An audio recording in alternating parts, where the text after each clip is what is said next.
Hello ladies and gentlemen, I hope you're well. Today I'm going to talk a little bit about online teaching, which is something I've been increasingly familiar with over recent months since COVID-19 basically made it obligatory for all educational institutions and teachers to conduct their classes remotely using platforms like Skype and WebEx, Webroom, Zoom. And there's been kind of a division, having looked at the English teaching forums, blogs and vlogs, and a lot of people are kind of polarized. Well, that's how the world is nowadays, but many people are polarized as to whether online teaching, the movement, the shift to online teaching is the future. It is a really positive thing, or it's kind of the death of the industry, because what was a small niche or a little gap in the market has now become big business, and the big businesses are arriving and some people are not happy about it. Okay, so I'm going to have a quick look at this. I'll try to look at it from the perspective of a teacher and also as a student, and maybe give you some hints and tips. Okay, so stay tuned. Good to see you, ladies and gents. Okay, so from the perspective of a teacher, I have to say, having taught English classes online for a couple of years, this transition to doing everything online has not been particularly daunting or traumatizing for me, and I've really enjoyed the experience. It obviously has its pros and cons. The good thing, for example, is the flexibility. You can do classes a lot of different hours. If you're an early riser, for example, you can do a lot of classes in the morning, late at night, midday. There's a lot more flexibility without the need to travel, for example. Also, the platforms that we can use, the Zooms, the Skypes, the WebExes, they're quite user-friendly. You know, to use them in a basic fashion, you can pick them up quite quickly and learn how to use them without too many problems. So unless you are a real technophobe, I think transitioning online has been quite painless, I'll be perfectly honest with you. Of course, you have the very pro camp who are saying that this is the future of education, virtual classrooms and all that kind of thing. I wouldn't say that I'm in that camp completely. I don't think it is the future, but I think it is a big part of the future. And we've seen with many things, many different jobs, many professions, that now working remotely, working online is, it's here. We're doing it and it's not going to go away. So we have to adapt, and I'm happy to say with teaching, I think the opportunities that are there to reach out to a multinational audience, to reach many new students who we didn't reach before, so long as they have a decent internet connection. And yeah, I think it's generally been positive. However,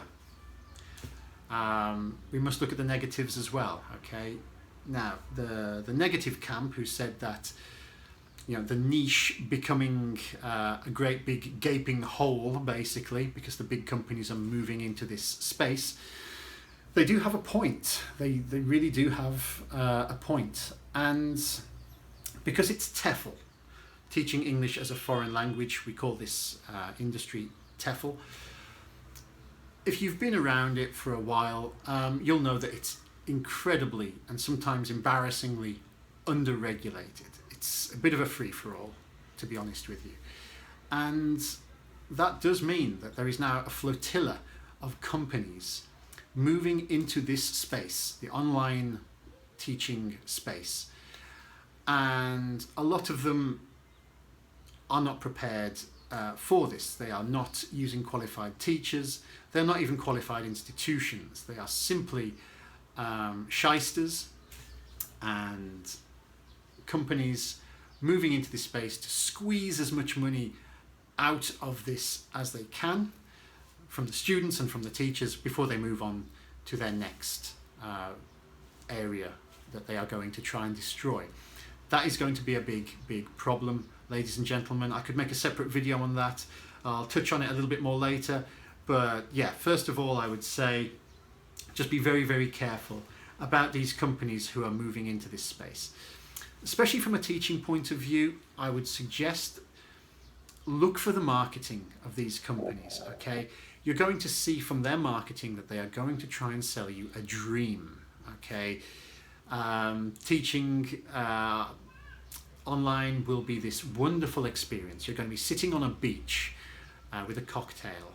You'll just be backpacking around the world, making loads of money, and that will be your new job. You don't need any qualifications. You'll have a wonderful contract with fantastic perks, and it's complete rubbish. Okay, don't fall for this, ladies and gentlemen.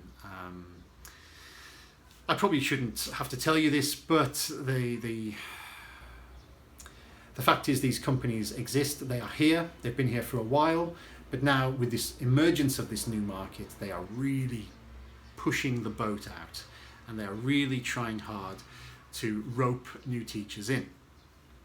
And you'll see in a lot of blogs and vlogs young teachers advertising these companies, saying, oh, you should come work for this company online, sign up using this code that I will give you, and you will make loads of money. And quite often they're doing this because the salary that they are paid is so little that the only way they can make money is by using their commission, getting you to sign up to the same company. Just be very careful, okay? Another negative, look, if you are the type of person who does not do well in their own company, you don't like working alone, you need to be around people, perhaps this is not for you, okay? I'm in my study now. I've been working in this study on a regular basis now for 4 months or so. You can go a little bit stir crazy. You know, I'm an only child. I've travelled around quite extensively alone. I live now with my girlfriend and my hamster, so I've got company. But even I felt my resolve kind of crack a little bit with this situation. It's obviously very extreme what we're doing here with the lockdown, etc. But if you prefer to be working in a team, then perhaps the solitary life of teaching online is not for you. For me personally, I think that TEFL should be a mix of things. Maybe a little teaching online, working externally in companies, working in an academy or at home. You should be trying to mix it. If not, you may as well work in an office and probably, it pains me to say it, make more money. So that's the truth of it, ladies and gentlemen. If you are not comfortable working alone, don't do this. It's not for you. And yeah, just be careful of people selling the dream. Trust me, it's not a dream. It's hard work, and you will not be sipping cocktails on the beach with your laptop just doing a couple of classes. And if they are doing that, if that's what they're trying to sell you, be very, very wary. All right. Right, I'll move to the students' perspective in just 1 second. Okay, so if you are a student and you are looking into the idea of online classes, taking online classes, I think this is a really good opportunity for you. Okay, there's a lot more variety out there now. A lot of companies have emerged, for better or for worse, of course, but there are a lot more options for you. More and more teachers are moving online, and you'll be able to find something at some time that will suit you. So really do take the time and have a look. The flexibility will be fantastic. A lot of people do 1 hour of class before they go to work in the morning. And because all you need is an internet connection, you will find a teacher who will get up early to do that class with you. Similarly, if you have children or if you have dependents who live with you at home and you don't have much time during the day, online you will find a teacher who will be able to accommodate you. You'll be able to do class pretty much whenever you want. There are people doing classes at night, midday, early to mid-afternoon. Whatever you need, you will be able to find it at this moment. So, although many people still prefer face-to-face classes, this is a really good opportunity for you if your circumstances are a little bit different. Some advice for the students, okay, just to save you time and money. Before you start your classes, ask your teacher or ask the institution what platform they're going to use. For example, Zoom, okay?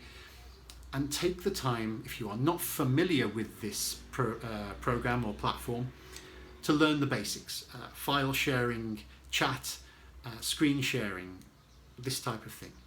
You do not want to waste your class with your teacher trying to explain to you how to use the platform. You're paying for an English class or a French class, Spanish class. You do not need to spend 30 minutes of your 1 hour together with the teacher trying to explain to you how to use the program. Okay, it's a bit more difficult with some companies because they have an integrated platform. But if you're using Zoom, Skype, WebEx, there are lots of guides online on YouTube, for example, that will teach you how to use the platform for free. And I would suggest that you use those tools to save yourself time and money when you're doing your class. The teacher is not an IT technician or a programmer, so make sure that you are prepared when you start your classes. Okay. And just to reiterate a little bit as well about what I was saying before, for your safety, to save yourself time and money, be careful who you do business with. Okay, try to find a company that is reputable.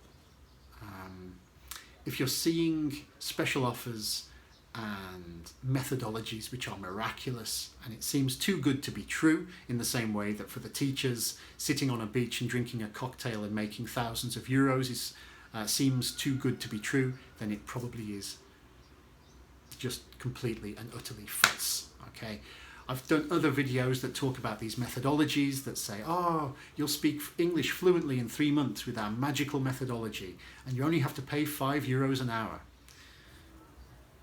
Just forget it. When you see that, forget it. It's unfortunately the industry is swimming with this type of thing at the moment, and we've got this new influx of new companies that are doing this because they think they can make some money very quickly from you and from me.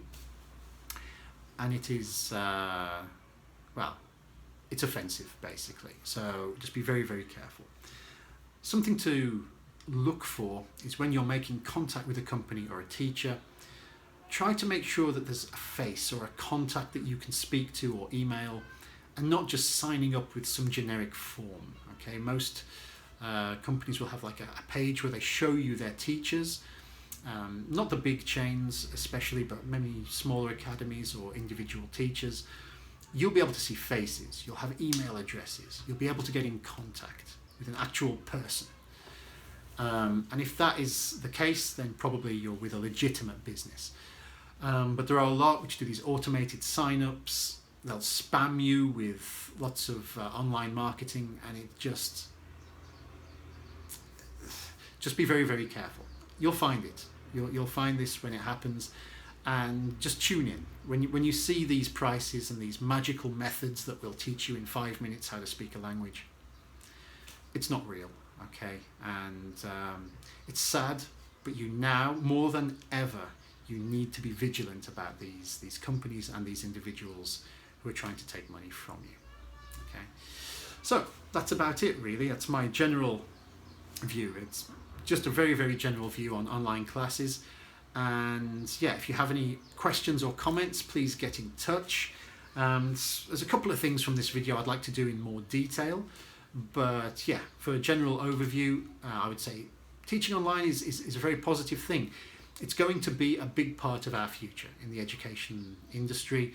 And as a learner or as a teacher, I would suggest you look into this because it is going to stay. Okay, it's not going to disappear when hopefully at some point we have the COVID vaccination. This will not go away. It is here to stay. Okay, so we all need to move with the times.